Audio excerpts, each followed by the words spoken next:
We want to get to some developing news right now of a terror attack thwarted in the state of Michigan. So you see the FBI there at that house. They say they made several arrests right outside of Detroit. FBI Director Kash Patel confirmed a raid in a post on X this morning, saying this morning the FBI thwarted a potential terror attack and arrested multiple subjects in Michigan who were allegedly plotting a violent attack over Halloween weekend. More details to come. So Dearborn police, where this happened, also confirmed the FBI had conducted operations in the city, but they say there's no threat to the community at this time. In fact, they posted this to Facebook. The Dearborn Police Department has been made aware that the FBI conducted operations in the city of Dearborn earlier this morning. We want to assure our residents that there is no threat to the community at this time. Here's the latest from our station on the scene in Michigan.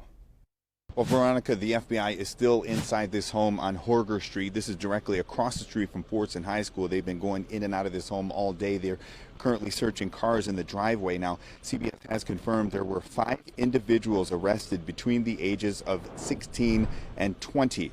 Between 3 houses, 2 in Dearborn, 1 in Inkster. Now, sources say it was an ISIS-inspired group that was planning a Halloween attack. According to our sources, the teens had automatic weapons and were surveilled going to gun ranges and even had surveilled Cedar Point in Ohio for a potential attack there. Again, Dearborn Police and Inkster PD have confirmed the FBI raids there. 2 locations in Dearborn, 1 in Inkster. The Dearborn School District also confirmed they were made aware of the situation prior to it happening. Now, FBI Director Kash Patel posted to the social media platform X this statement that reads, quote, "This morning, the FBI thwarted a potential terrorist attack and arrested multiple subjects in Michigan who were allegedly plotting a violent attack over Halloween weekend. More details to come. Thanks to the men and women of the FBI and law enforcement everywhere standing guard 24/7 and crushing our mission to defend the homeland," end quote. Right now, we have learned the suspects could be arraigned this afternoon. But again, right now, the FBI says there is currently no threat to the public. Back to you. All right, thank you, Gino, for that live report. Continuing our team coverage this afternoon is Jack Springgate, who is live outside the federal courthouse in Detroit with more. Jack. Well, Veronica, the big question we're looking to get answers to right now are the identities of some of the people who were arrested earlier this morning in those FBI raids. And like Gino said, we're expecting some arraignments for one or a couple of these suspects at around 1 o'clock or 1:30. So we'll be bringing those details to y'all online as soon as we learn some of those. But there are a lot of other questions that we've been learning and getting answers to over the last hour even. You heard Gino talk about some of the people involved and exactly what the FBI alleges that they were planning.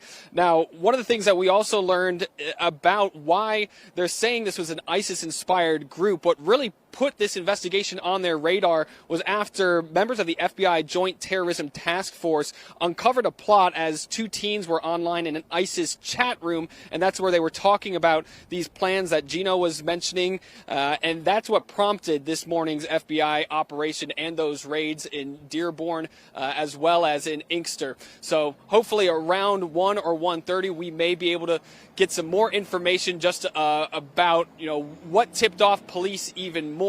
Again, those arraignments expected to happen around 1 or 1:30, but this is really quite an unexpected way to start a Halloween morning, and we spoke to some neighbors just about how they were feeling seeing the FBI's presence in their neighborhood. This is really, from being such a quiet neighborhood and a very nice neighborhood. There's no animosity in this neighborhood. I am not of Arab background. My husband is. I mean, we all get along fine. This is very new and scary to me.